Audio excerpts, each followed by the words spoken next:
A ak sa bavíme ešte ohľadom tohto, tak prepáčte, ja by som veľmi rada vyťahla aj jednu nahrávku. Aby si nám vysvetlila, ako selektívne ideme uplatňovať.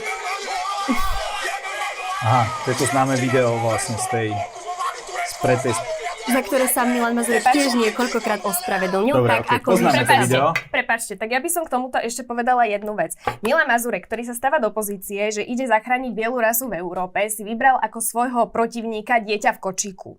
Ten Milan Mazurek, akým spôsobom? Kričal na nich. Na dieťa v kočiku kričal. No áno, s Prosím tými deťmi. on kričal na proteste, ospravedlnil sa za to, takisto ako sa Michal Sabo údajne ospravedlnil za hajlovanie. V čom je rozdiel je to, že Mišo Sabo je gay a podporuje environmentálnu politiku, preto ho nemôžeme odsúdiť. A tu máme v priamom prenose, ako selektívne chce progresívne Slovensko uplatňovať právo. Ideme odsudzovať ľudí, s ktorými nesúhlasíme a keď spravia to isté tí, s ktorými súhlasíme, tak ich neodsúdime. Klameš.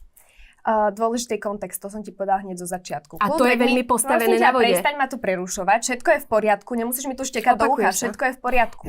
Áno, lebo mi stále štekáš do ucha. Poďme všetko v poriadku, poďme k tomu. No, dôležitý je kontext, to, čo som ti povedala. Mišo Sabo niekoľko rokov svojou prácou dokazuje, že nemá žiadne väzby na fašistické organizácie. To sa o Milanovi Mazurekovi nedá povedať. Ďalej, ten Milan Mazurek, ktorý pre Boha živého sa tu stáva do pozície, že ide zachrániť bielu rasu a on nevie absolútne ani len vybartrovať nejaký lepší kávovár v bufete v Europarlamente, lebo má presne dosah 0,000.